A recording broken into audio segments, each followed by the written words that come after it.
It began with whispers in Cairo's heat. By the spring of 1941, the Suez Canal, the shimmering artery linking Britain to its far-flung empire, stood one act of sabotage away from disaster. German and Italian forces under General Erwin Rommel were sweeping across North Africa, threatening Egypt's western border. But while tanks rolled through the desert, another war was being fought in the shadows, one that few would ever hear about.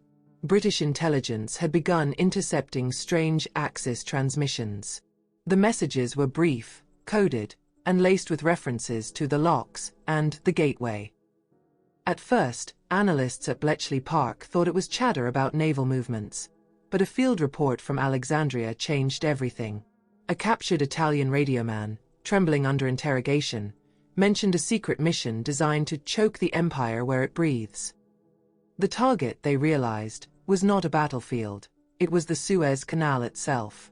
To the British War Cabinet, the canal was non-negotiable. Nearly 80% of Britain's wartime oil and supplies from the colonies passed through it. Losing it would mean losing the Mediterranean, the Middle East, and possibly the war itself. But defending it was an impossible task. The canal stretched over 100 miles from Port Said to Suez, flanked by vast stretches of open desert where an enemy could disappear as easily as a shadow at dusk. Major General Archibald Wavell, Commander-in-Chief Middle East, ordered every available intelligence resource to uncover the Axis plot.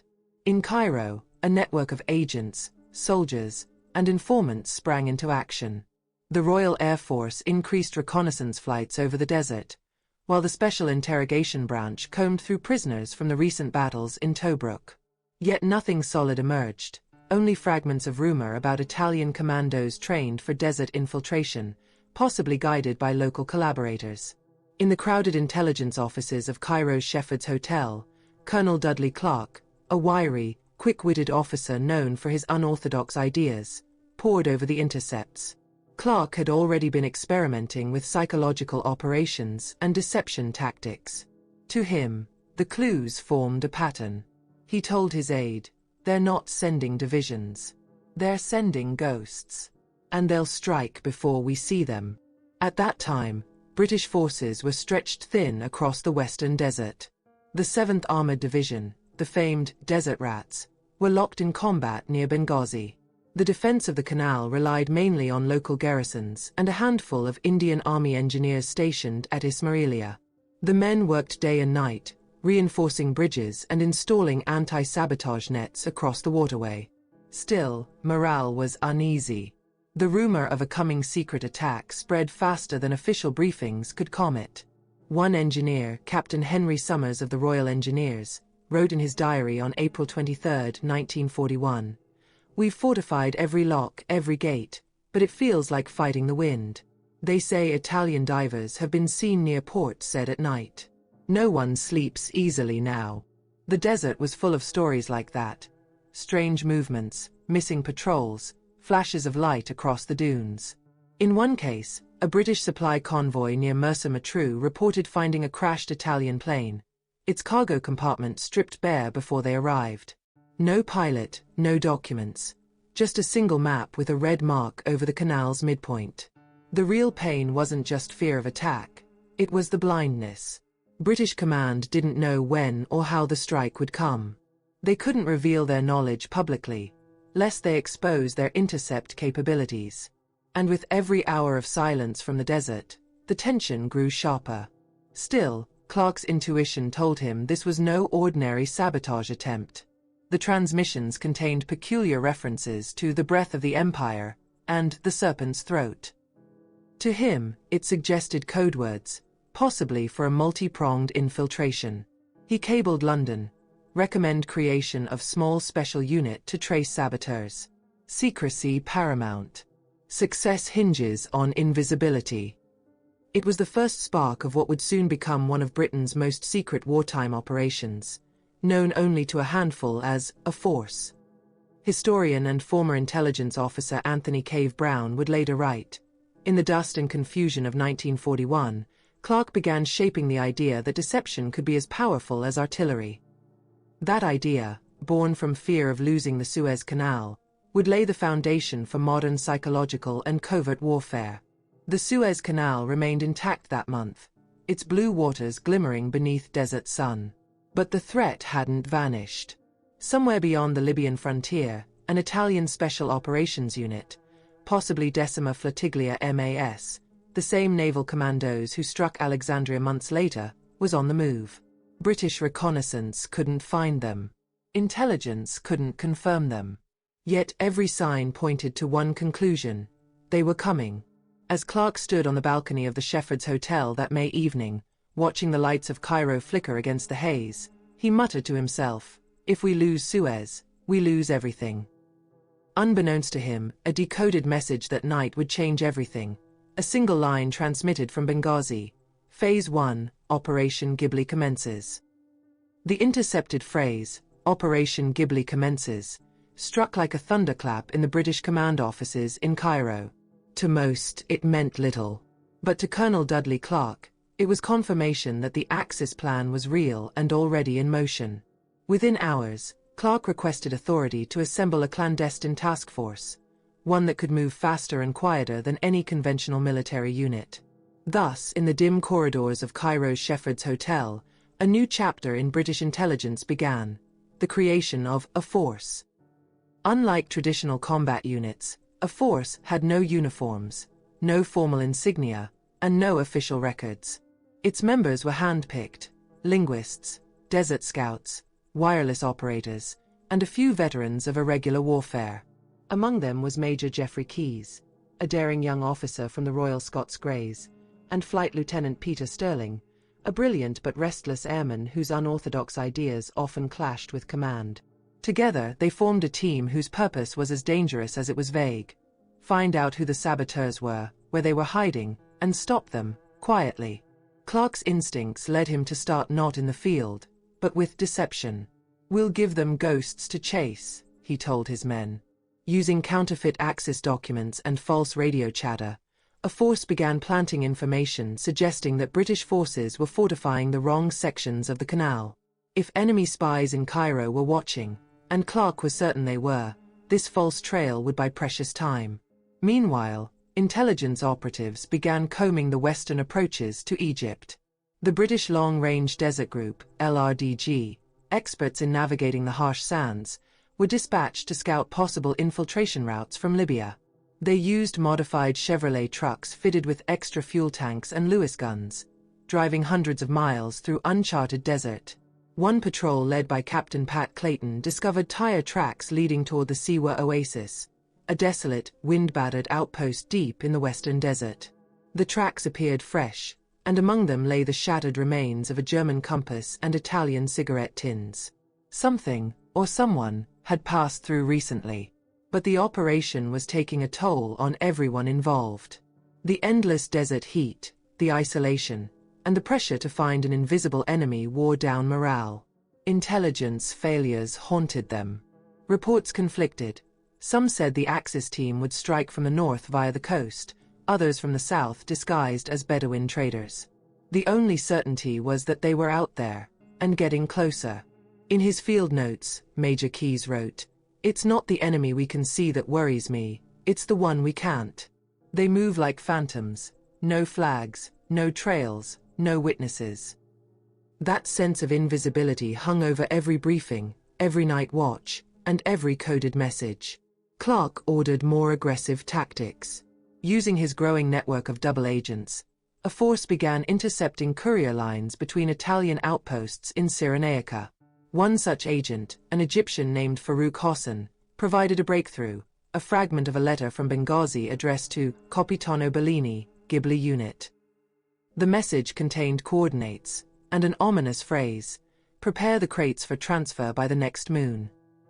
Believing the crates held explosives or sabotage equipment, Clark knew time was running out. He contacted the newly formed Special Interrogation Group, SIG, a secret British detachment composed of German-speaking Jewish volunteers from Palestine, trained to infiltrate Axis lines by posing as enemy soldiers. Together with the LRDG, they planned to follow the trail to Siwa Oasis and beyond. On May 2, 1941, under cover of darkness, a convoy of 3 unmarked trucks departed Cairo. Their mission was to locate and confirm the Italian commando base suspected to be the staging point for the Suez attack. The men carried minimal supplies, false identification, and a single wireless set to communicate with Cairo. Clark, staying behind, spent that night pacing his office, chain-smoking cigarettes, and scanning intercepted transmissions for any hint of their success. 2 days later, a garbled message came through: Oasis sighted. Enemy presence confirmed. Proceeding to investigate. Then, silence. The transmission cut off mid-sentence. Attempts to re-establish contact failed. For 48 hours, no one in Cairo knew whether the team was alive or dead. Finally, on the evening of May 5th, a weak signal crackled through. The voice was faint but clear. Ghibli confirmed. Multiple aircraft. Night operations suspected. Request reinforcements. Clark leaned over the receiver. The coordinates transmitted pointed directly to an airstrip near Siwa Oasis, far beyond the reach of ordinary patrols.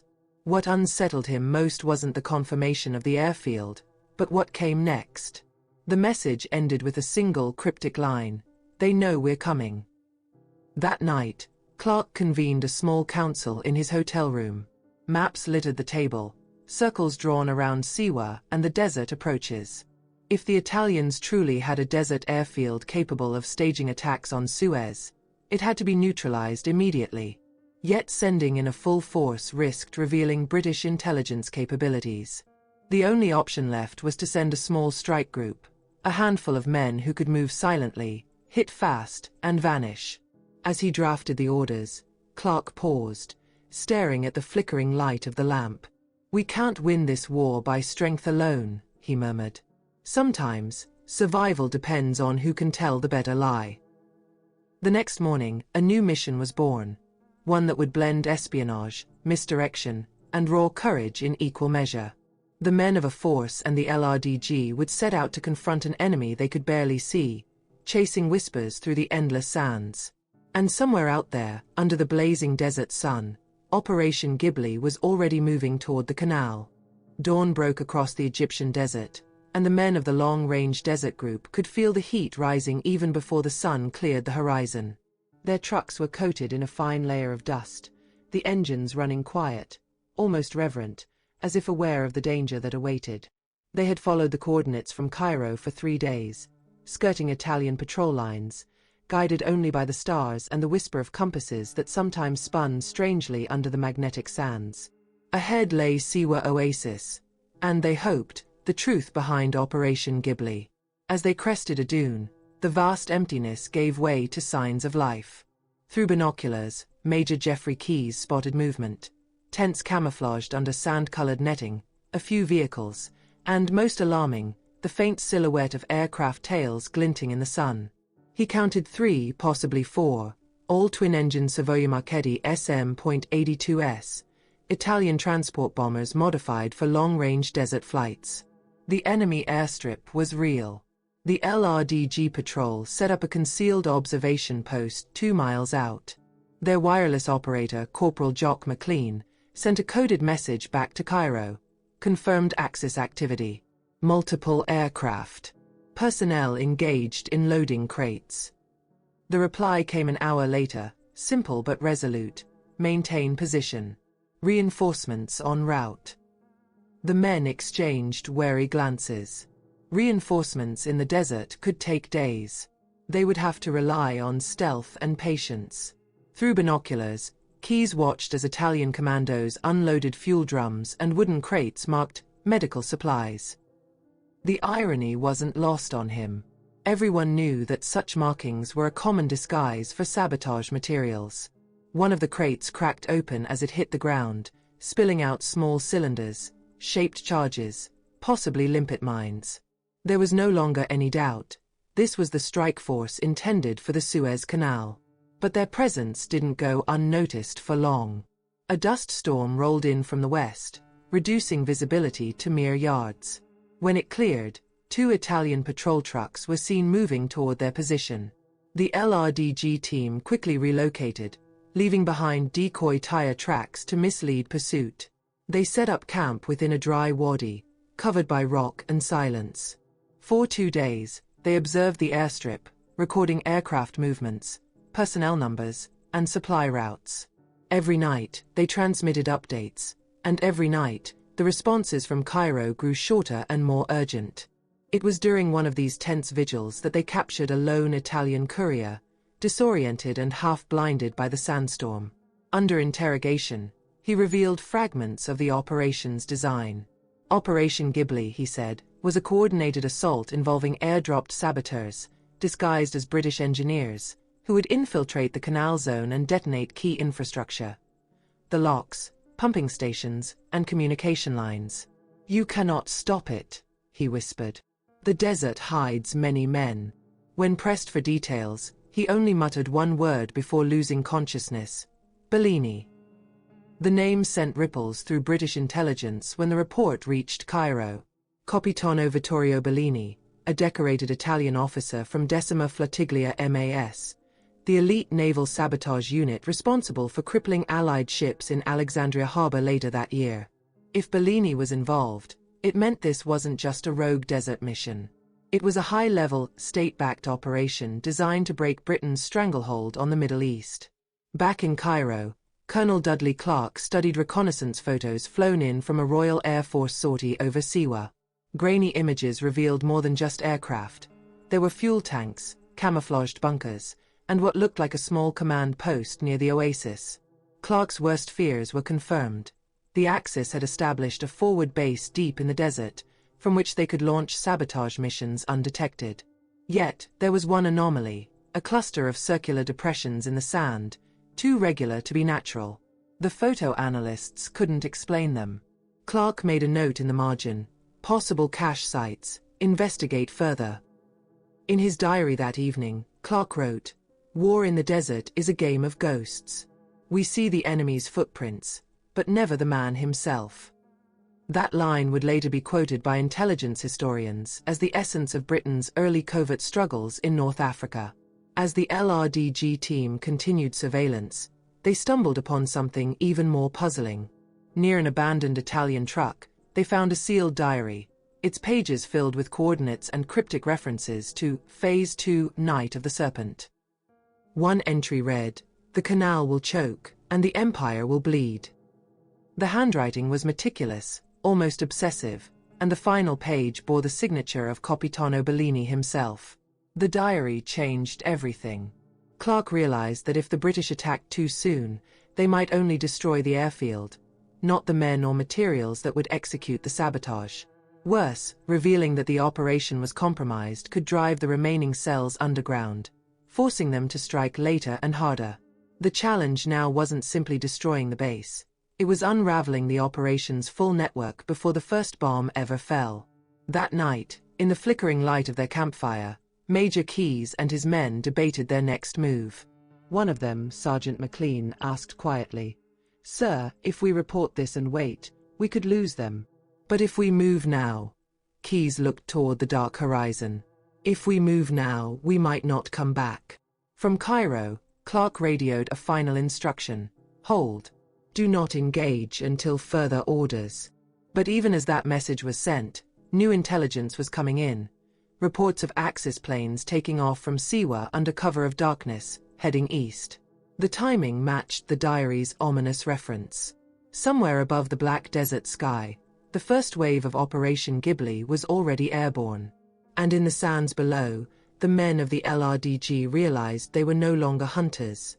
They were the hunted. The desert was silent that night, save for the distant hum of engines echoing across the dunes. The men of the long-range desert group knew the sound too well: Italian aircraft. The first phase of Operation Ghibli had begun. Major Geoffrey Keyes crouched beside the wireless operator, straining to catch any message from Cairo, but the static hissed back at him like the whisper of the desert itself. The Axis saboteurs were moving east, and every hour brought them closer to the Suez Canal. At Shepheard's Hotel in Cairo, Colonel Dudley Clark was awake, cigarette smoke curling through the lamplight. The intercepted coordinates confirmed what he had feared. The enemy was targeting the central lock system near Ismailia, the very heart of the canal. Destroying it would halt shipping for months and cripple Britain's war effort in the Middle East. Clark knew there was no time to wait for conventional reinforcements. He made a decision that defied standard protocol, to authorize a strike force drawn from his own clandestine network. Among the men selected were desert veterans from the LRDG, Bedouin scouts familiar with every wadi and dune between Siwa and Suez, and a handful of hand-picked commandos, precursors to what would later become the Special Air Service. Their orders were simple but lethal: intercept and destroy the saboteurs before they reached the Canal. No recognition, no records.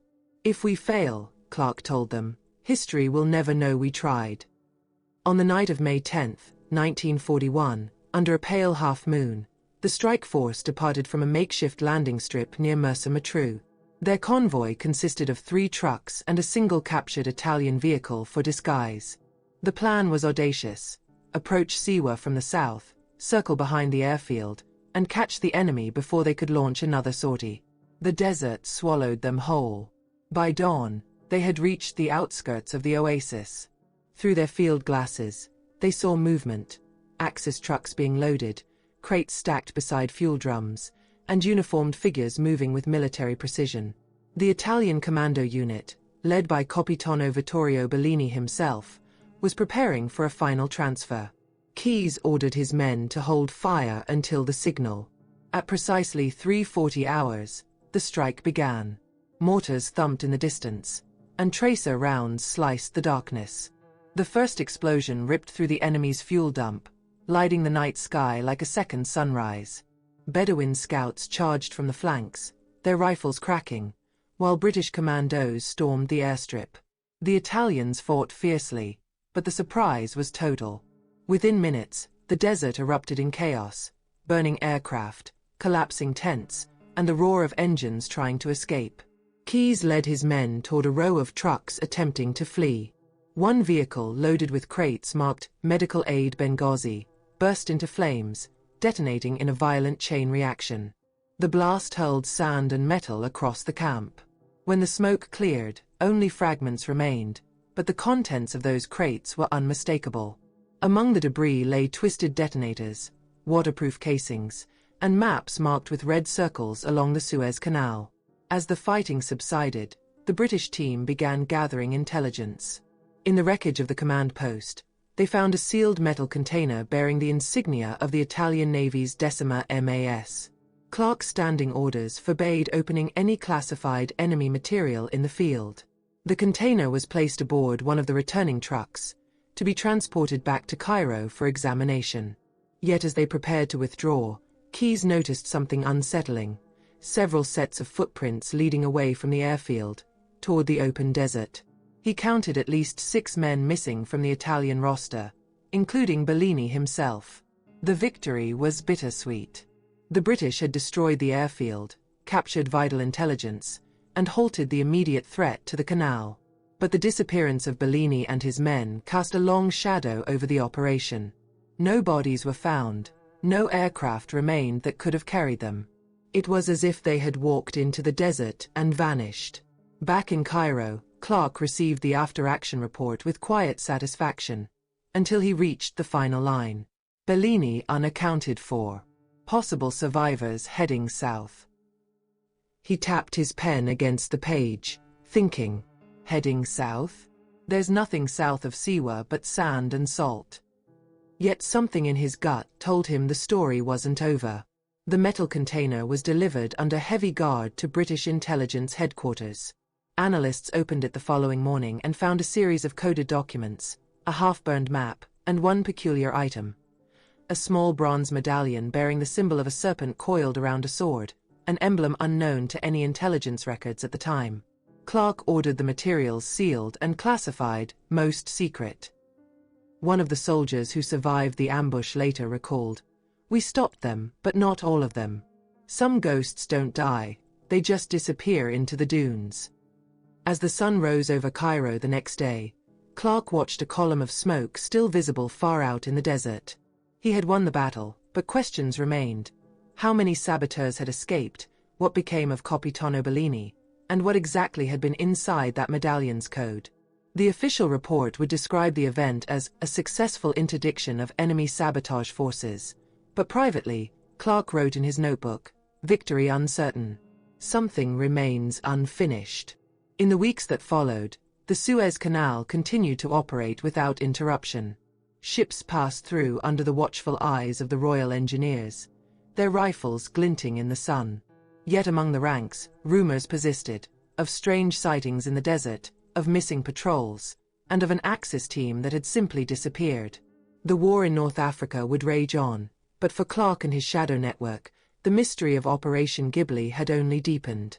In the months following the battle at Suez, the desert seemed to swallow its secrets.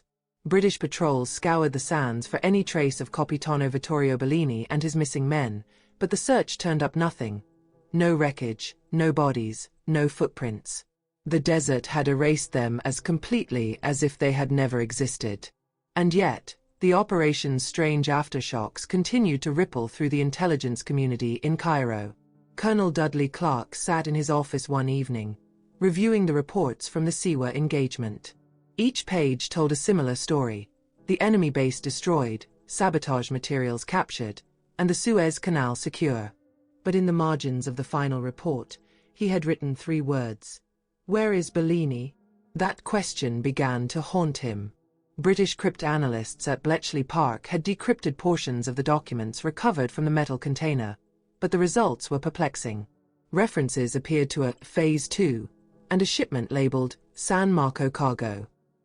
The coordinates listed did not lead to any known Axis base, only to a patch of empty desert southeast of Suez. By midsummer 1941, a force began receiving scattered reports from Bedouin traders along ancient caravan routes. They spoke of foreign soldiers seen moving south, carrying metal cases and water drums, before disappearing near the Qattara Depression. One sheikh described finding tire marks that led to nowhere, fading into the sand as if swallowed by the earth itself. Clark listened carefully, knowing the desert could hide men, and their weapons, for decades. At the same time, an unsettling discovery emerged from British archives. A captured Italian dispatch, dated weeks after the Suez raid, made a cryptic reference to Unity Ghibli dispersi ma non distrutti. The Ghibli unit scattered but not destroyed. The implication was chilling. The Axis command still believed remnants of the sabotage team were active, possibly waiting for orders to resume their mission.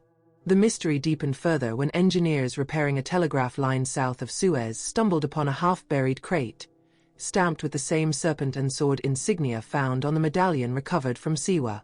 Inside were several high-grade detonators, corrosion-resistant and wrapped in Italian naval cloth. There were no bodies, no equipment, no personal effects.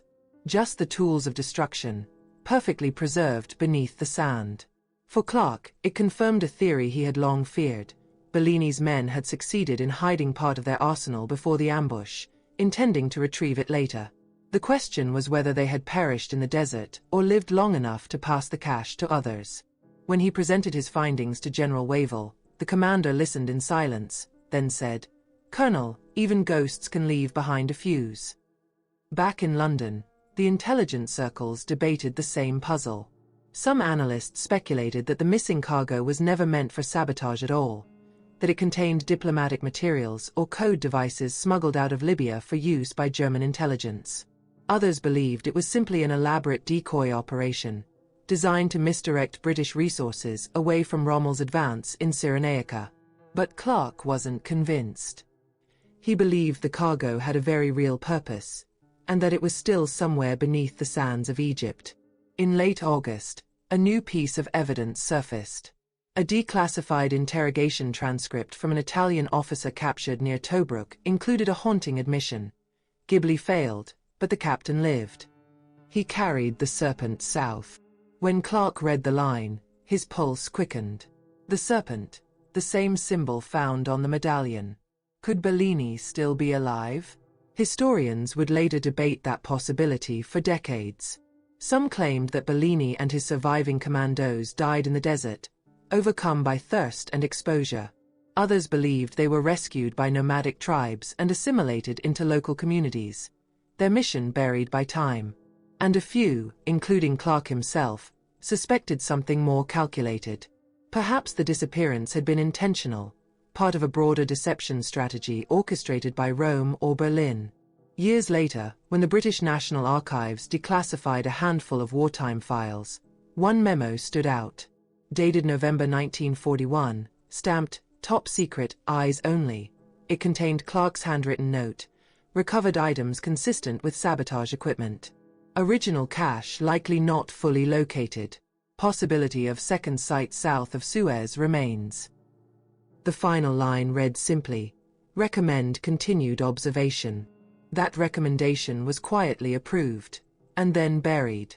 To this day, researchers examining the Suez campaign still encounter gaps in the historical record. The field reports from Clark's A Force end abruptly after 1941. Some documents are missing entirely. Others are heavily redacted. The medallion with the serpent emblem was catalogued, then misplaced. And the sealed metal container's full contents have never been publicly released. Among veterans of the North African campaign, the legend of Bellini's vanishing unit became a story whispered over whiskey and desert maps. Some claim to have seen lights flickering on the horizon long after the battle. Others spoke of strange radio signals that never matched known frequencies. Whether these were echoes of the past or imagination, no one could say for certain. Clark himself never found closure.